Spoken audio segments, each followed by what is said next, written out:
네, 서울에 있는 어느 교회 권사님의 이야기입니다. 예배를 드리는 주일날에 낮에 교회 근처라도 오고 싶은데 혹시라도 코로나에 걸려서 교회에 민폐를 끼치는 게 아닌가 싶어서 밤에 차를 타고 교회에 와서 교회를 빙빙 돌다가 집으로 돌아간다는 그런 이야기를 들었습니다. 여러분 어디 이분뿐이겠습니까? 지난주에 우리 교회 권사님 한 분께서 저에게 전화를 주셨습니다. 목사님 보고 싶습니다. 교회에서 빨리 예배드리고 싶습니다. 이렇게 말씀을 하시는 겁니다. 아마 우리 모든 성도들의 마음이 아닐까 하는 생각이 듭니다. 오늘도 우리가 가정에서 예배를 드리지만 하나님께서 우리 성도들의 처소를 찾아가셔서 그곳이 성소가 되고 그리고 하나님의 위로와 그리고 은혜를 충만하게 경험하는 시간이 되기를 바랍니다. 우리는 에베소서 2장을 통해서 이방인들이 경험한 이중적인 소외를 살펴보았습니다. 그리스도가 오시기 이전의 이방인들은 하나님으로부터 소외를 당했고 그리고 유대인들로부터 소외를 당했습니다. 그러나 이제 이방인들은 이중적인 화해를 경험했습니다. 그리스도가 오심으로 하나님과 화해를 경험했고 유대인들과 화해를 경험했습니다. 이러므로 사도 바울은 이방인과 유대인이 하나가 된 교회를 위해서 이제 기도를 시작합니다. 여러분 그것이 3장 14절인데요. 3장 14절로 가보겠습니다. 자, 어떻게 시작을 합니까? 이러므로 내가 하늘과 땅에 있는 각 족속에게 이름을 주신 아버지 앞에 무릎을 꿇고 비노니. 이제 사도는 이방인과 유대인이 하나 된 교회를 위해서 기도를 하고 있는 것입니다. 여러분 그래서 우리가 이번 주와 다음 주에 살펴보는 에베소서 3장 1절부터 13절까지는 삽입구입니다. 괄호라고 생각을 하시면 되겠습니다. 여러분 그러면 사도가 교회를 위해서 기도를 하다가 갑자기 자기 자신의 이야기를 하는 이유는 무엇일까요? 사도는 에베소 성도들이 자신을 걱정하고 있다는 소식을 들었습니다.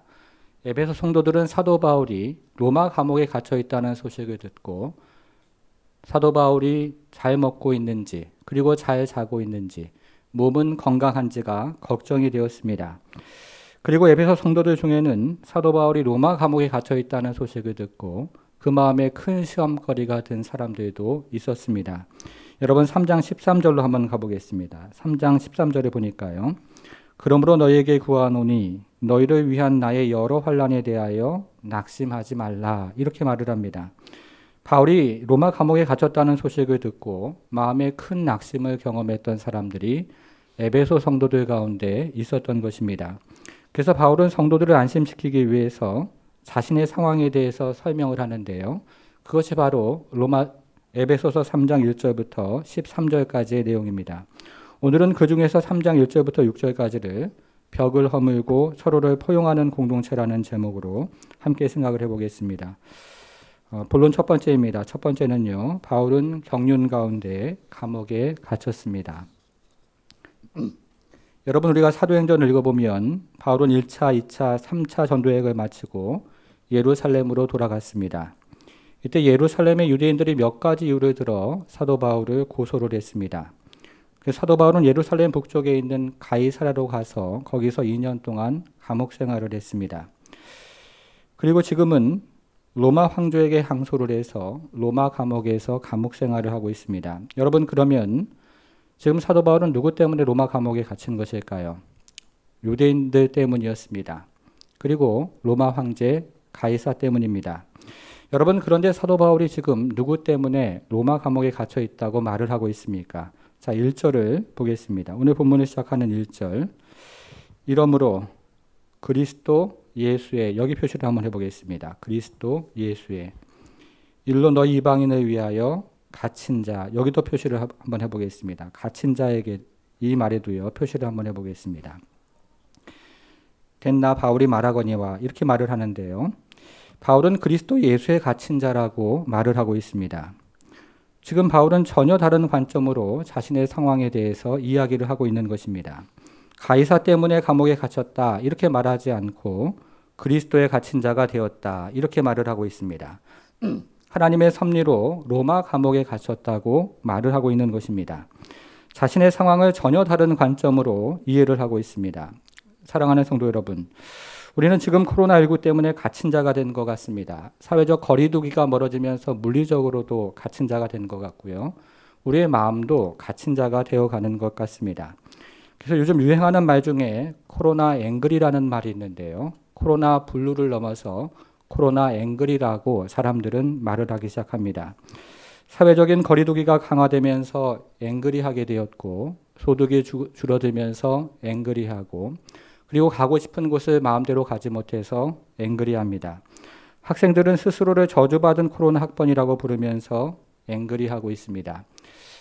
여러분, 저도 교회에서 모이지 못하는 기간이 길어지면서 앵그리가 되어가는 것 같습니다. 여러분, 그래서입니까? 최근에 한 조사기관에서 일반인들을 대상으로 조사를 했더니 10명 중에 7명이 코로나 블루를 겪고 있다. 이렇게 대답을 했습니다. 보건복지부에서 운영하는 상담소에서 상담을 했던 사람들은 8월 말을 기준으로 40만 명이 넘어가고 있습니다. 그만큼 많은 사람들이 힘들어하고 있다는 것입니다. 온 세상이 갇힌 것 같습니다. 성도 여러분, 그러면 우리는 이 같은 세상을 살아가면서 우리가 마주하는 세상을 어떤 관점으로 바라보아야 할까요?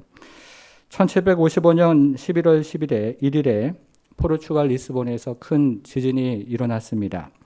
그런데 이날은 주일이었고 특별히 교회들이 기념하는 기념일이었기 때문에 이 지진으로 말미암아 많은 사람들이 죽었습니다. 1시간 동안에 15,000명이 죽었고 그리고 그 다음에 또 다른 15,000명이 사망을 했습니다. 이 소식을 전해들은 프랑스 철학자 볼테르는 리스본의 재난에 관한 시라는 제목으로 시를 쓰면서 하나님의 전능하심과 그리고 하나님의 자비로우심에 대해서 조롱을 하기 시작합니다. 만일에 하나님이 자비하시다면 어떻게 이런 일이 일어날 수 있으며 만일에 하나님이 전능하시다면 어떻게 이런 일이 일어날 수 있는지를 물었던 것입니다. 여러분, 그런데 그와 유사한 사건이 지금으로부터 20년 전에 남아프리카 공화국 케이프다운에서도 일어났습니다. 영국 성공회 소속의 한 교회에서 주일날 예배를 드리고 있는데 테러리스트들이 그 교회에 쳐들어와서 총기를 난사를 했습니다. 그때 많은 성도들이 죽었고 더 많은 성도들이 부상을 당했습니다. 그런 당시 교회를 다니던 성도들은 전혀 다른 관점으로 이 사건을 이해하기 시작했습니다. 그래서 이들은 하나님의 깊은 은혜를 구했고 하나님의 깊은 은혜를 경험하면서 자신들에게 총기를 난사했던 그 사람들을 용서해 주었습니다. 그리고 이 일로 인해서 주변에 많은 사람들이 이 교회에 들어와서 새로운 생명을 경험하게 되었습니다. 성도 여러분, 여러분들은 지금 여러분들이 마주하고 있는 이 고난을 어떤 관점으로 바라보고 계십니까? 2절을 같이 한번 보겠습니다. 2절을 보니까요. 같이 한번 읽어볼게요. 시작. 너희를 위하여 내게 주신 하나님의 그 은혜의 경륜을 너희가 들었을 터이라. 여러분, 어떤 말이 눈에 들어오십니까? 은혜의 경륜입니다. 우리의 고난이 하나님의 경륜 안에 있다는 것입니다. 우리의 고난이 하나님의 섭리 안에 있다는 것입니다. 우리의 고난은 하나님의 경륜 밖에 있는 것이 아니고 하나님의 경륜 안에 있습니다. 그리고 우리가 경험하는 이 고난은 하나님의 섭리 밖에 있는 것이 아니라 하나님의 섭리 안에 있는 것입니다. 사랑하는 성도 여러분, 우리가 하나님의 경륜을 모두 다 알 수는 없을 것입니다. 그러나 분명한 사실은 우리가 가이사에게 갇힌 것이 아니라 예수에게 갇혔다는 사실입니다. 우리가 세상에 갇힌 사람들이 아니라 예수님에게 갇힌 사람들이라는 것입니다. 이 사실을 믿음으로 고백하는 성도가 되길 바랍니다. 두 번째인데요. 둘째는 바울이 경륜 가운데 비밀을 받았습니다. 우리가 오늘 본문을 유심히 읽어보면 오늘 본문에 반복되는 단어가 등장을 합니다. 같이 한번 성경을 보겠습니다. 여러분 3절에서요. 비밀이라는 말을 찾아보겠습니다. 그리고 4절에서 또 비밀이라는 말을 찾아보겠습니다. 자, 6절에서는요. 이는이라는 말을 찾아보겠습니다. 우리말 성경은 이는이라는 말로 되어 있지만 원문에서는 이 비밀은 이라는 말로 되어 있습니다. 여러분, 그러면 비밀이라는 말이 모두 몇 번 나옵니까? 3번이 나옵니다. 그러면 여기서 말하는 비밀은 무엇일까요? 우리가 국어사전을 찾아보면 이 비밀이라는 말은 알려지지 않은 일 혹은 밝혀지지 않은 일이라고 정의가 되어 있습니다.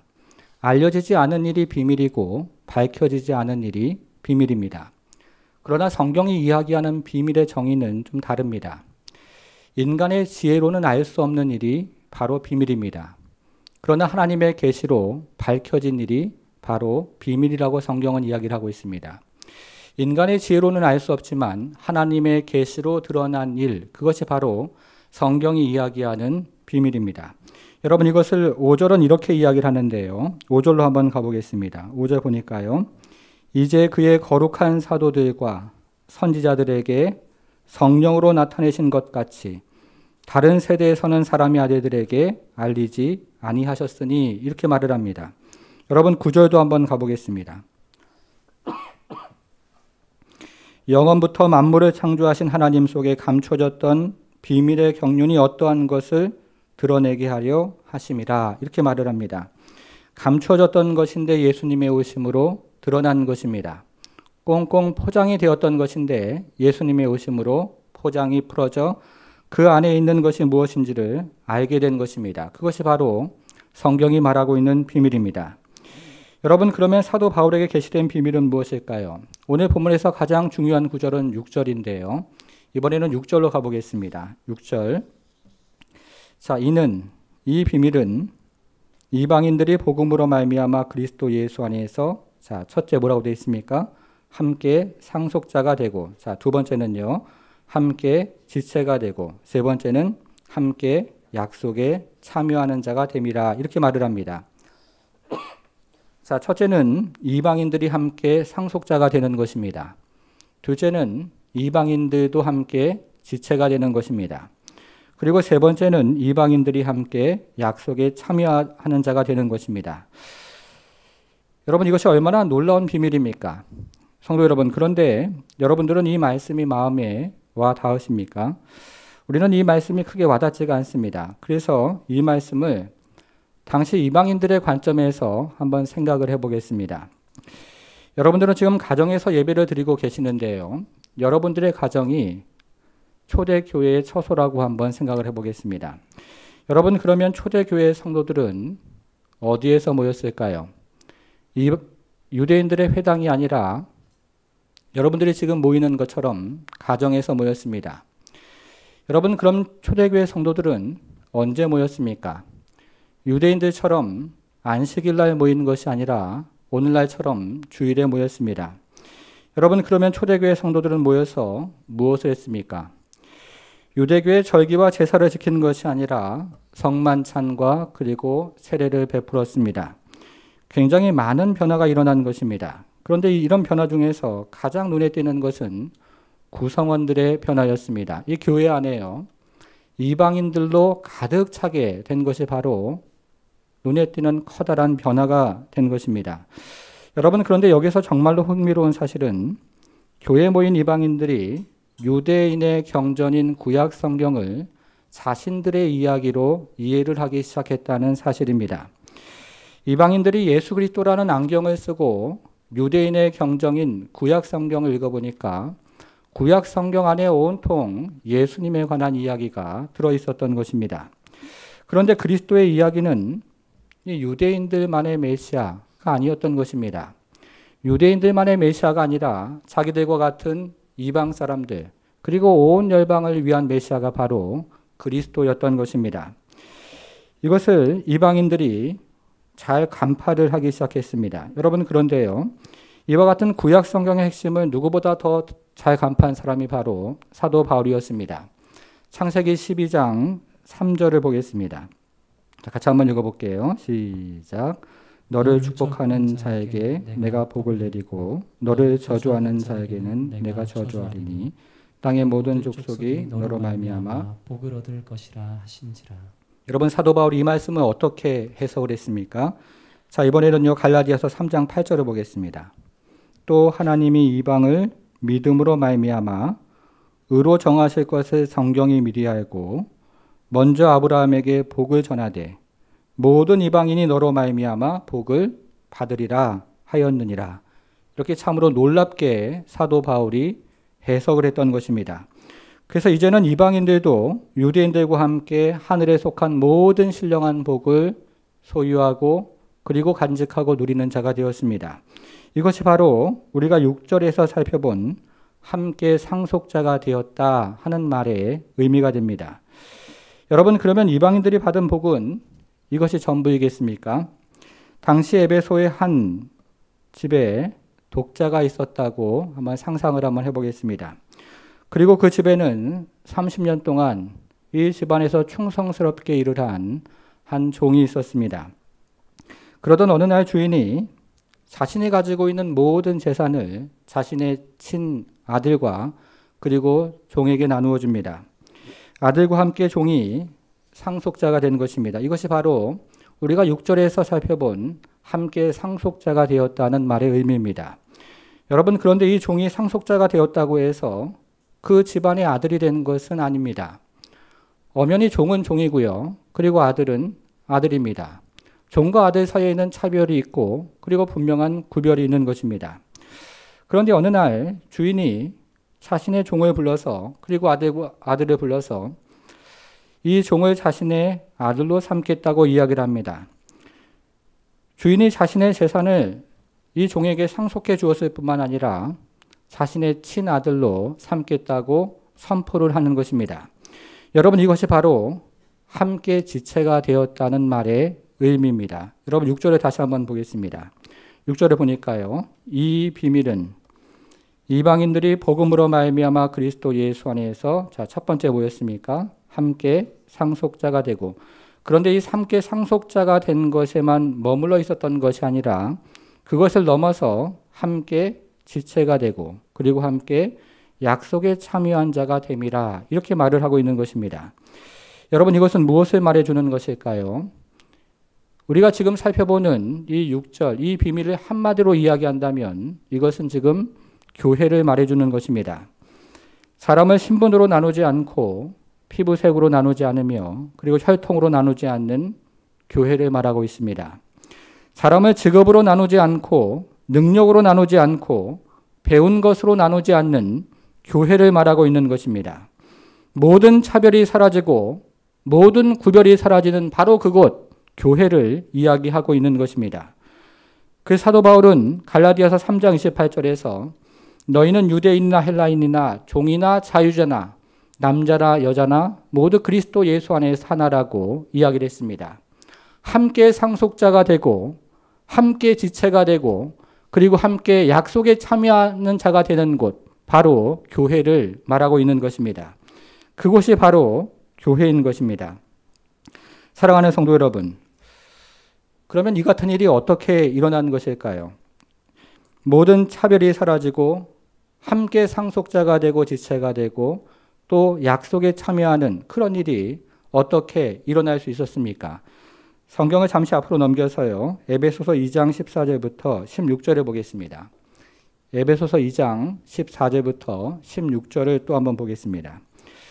그는 우리의 화평이신지라 둘로 하나를 만드사 원수된 것 곧 중간에 막힌 담을 자기 육체로 오시고 법저문으로 된 계명의 율법을 폐하셨으니 이는 이 둘로 자기 안에서 한 세 사람을 지어 화평하게 하시고 또 십자가로 이 둘을 한 몸으로 하나님과 화목하게 하려 하심이라, 이렇게 말을 합니다. 예수께서 유대인들과 이방인들을 가로막고 있었던 벽을 허무셨다고 말하는 것입니다. 예수께서 자신의 십자가의 죽으심으로 유대인과 이방인들을 가로막고 있었던 그 벽을 허물었다고 말하고 있습니다. 여러분, 그런데 우리가 지금 살아가고 있는 세상은 어떻습니까?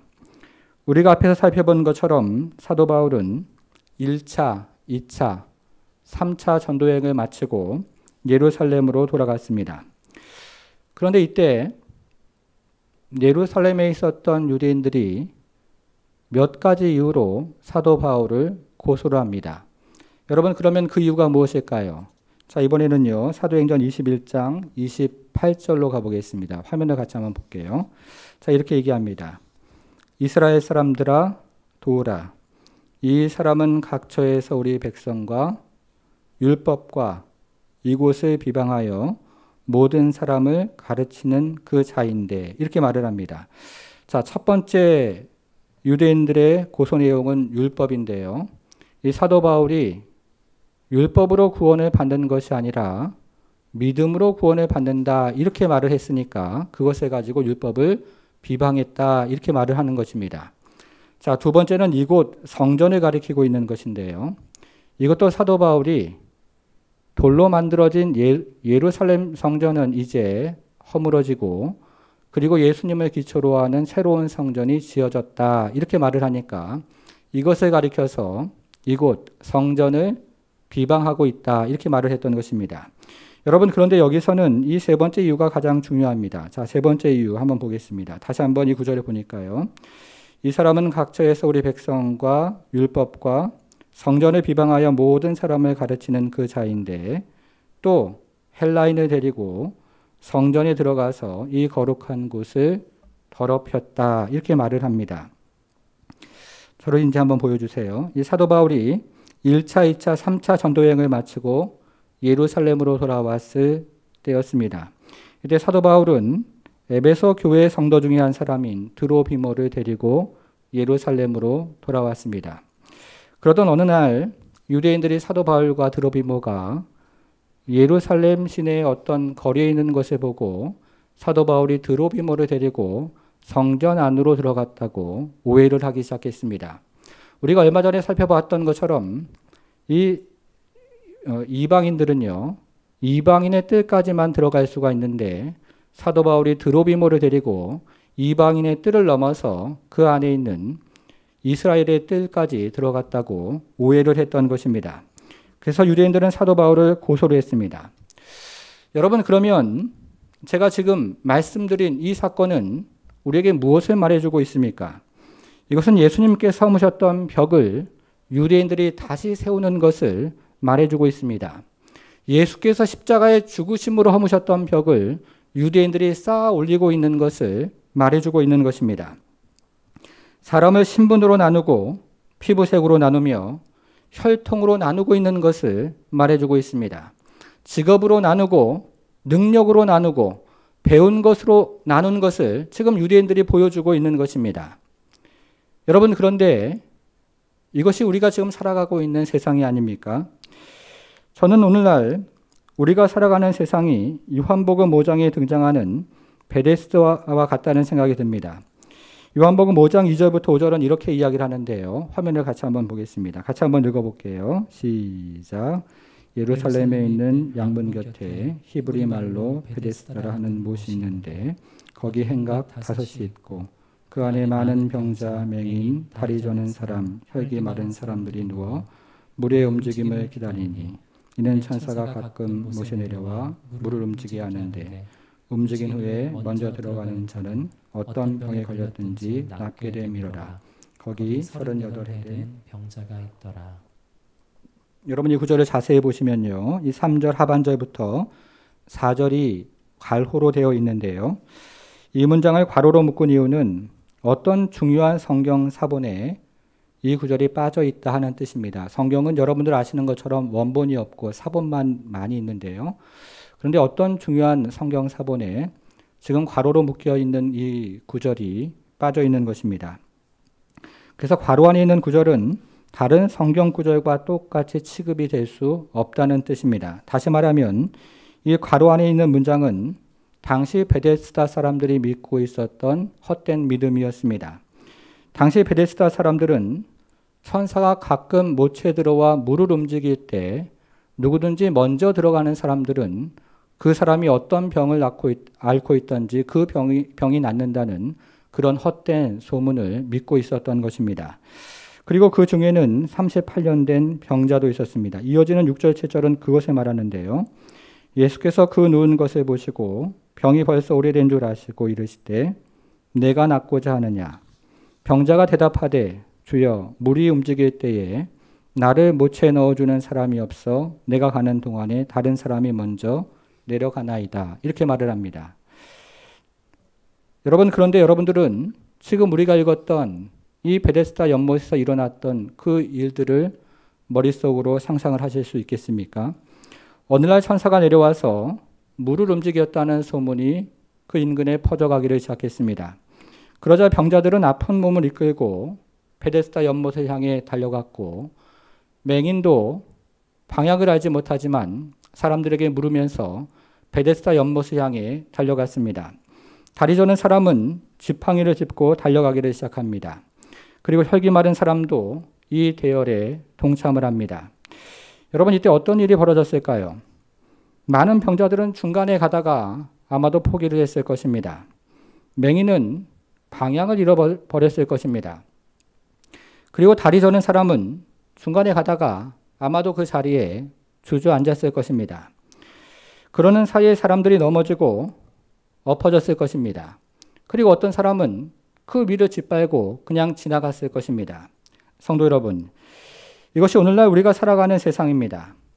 대부분의 사람들은 목표를 달성하지 못하고 좌절하고 그리고 그 자리에 주저앉아 절망을 합니다. 대부분의 사람들은 목적을 이루지 못해서 마음 가운데 만족함이 없고 그리고 그 마음에 큰 실망을 경험하는 것입니다. 우리가 살아가는 세상입니다. 여러분, 그런데요, 코로나19 시대 이것이 더욱 확연하게 드러나고 있다는 생각이 듭니다. 우리는 지금까지 선진국들의 공통된 특징을 생명 중시와 그리고 인권 존중이라고 그렇게 생각해 왔습니다. 선진국들은 공통적으로 약자에 대한 배려를 가지고 있는 나라들이다, 이렇게 생각을 해왔던 것입니다. 그런데 코로나19가 급속도로 번지면서 우리 인간의 본성이 선진국이나 개발도상국이나 그리고 동이나 서나 별반 차이가 없다는 사실을 새삼스럽게 깨닫게 됩니다. 지난 5월에 미국의 테네시주의 한 여성이 거리에 피켓을 들고 나왔는데요. 이 피켓에 쓰여져 있는 이 글자가 우리가 살아가는 시대가 생존을 위해서 과연 무슨 생각을 하고 있는가를 여실하게 드러내 보여주고 있습니다. 이 피켓에 이런 글자가 써 있었습니다. Sacrifice the weak 이라고 되어 있었어요. 약자를 희생하라. 이런 의미를, 이런 글자를 피켓에 들고 있었던 것입니다. 주 정부의 봉쇄 조치 해제를 요구하고 자유로운 경제활동을 요구하면서 내세운 해결책이 바로 Sacrifice the weak, 약자를 희생하라 하는 것이었습니다. 여러분, 그런데 이것은 단지 미국의 한 주에서만 일어난 일만은 아닙니다. 코로나19가 급속도로 확산될 때 중국과 그리고 이탈리아에서 일을 하고 있었던 의사들은 오랜 동안 고민을 하다가 동일한 해결책을 사람들에게 제시를 했습니다. 생존 가능성이 높은 사람, 그리고 완치 이후에 사회적 공헌도가 높을 것으로 예상되는 사람들에게 우선적으로 마스크를 이 나라들이 제공을 했습니다. 그래서 상대적으로 젊고 건강한 사람들에게 생존의 우선권이 주어졌습니다. 성도 여러분, 그러나 우리가 반드시 기억해야 하는 것은 어떤 생명이 더 큰 가치를 가지느냐 하는 것을 따지는 것은 인간의 생각이요, 그리고 세상의 기준이라는 것입니다. 성경의 기준은 모든 생명이 동일한 가치를 가지고 있다라고 말하는 것입니다. 여러분, 그러면 오늘날 교회의 모습은 어떻습니까? 우리가 앞에서 살펴본 이 베데스다의 이야기에는 매우 깊은 역설이 있습니다. 여러분, 베데스다의 뜻이 무엇입니까? 자비의 집이죠. 은혜의 집입니다. 마치 교회를 연상하게 하는 것 같습니다. 여러분, 그런데 그곳에서 어떤 일이 일어났습니까? 하나님의 자비를 바라는 사람들이 가장 자비 없는 모습으로 행동을 합니다. 하나님의 은혜를 바라는 사람들이 가장 은혜 없는 모습으로 움직이기를 시작합니다. 하나님의 자비를 바라면서 서로 밀치고 서로 끌어당깁니다. 하나님의 은혜를 바라면서 서로 경쟁하고 싸우는 것입니다. 성도 여러분, 그런데 이 베데스다 안에서 일어난 역설은 당시 유대 교회가 가지고 있었던 역설이기도 합니다. 여러분, 당시 성전과 가장 가까이 있었던 사람들이 누구입니까? 당시 성전과 가장 가까운 사람들은 제사장들이었습니다. 그런데 성전과 가장 가까운 제사장이 성전이신 예수님과 가장 멀리 있었던 것입니다.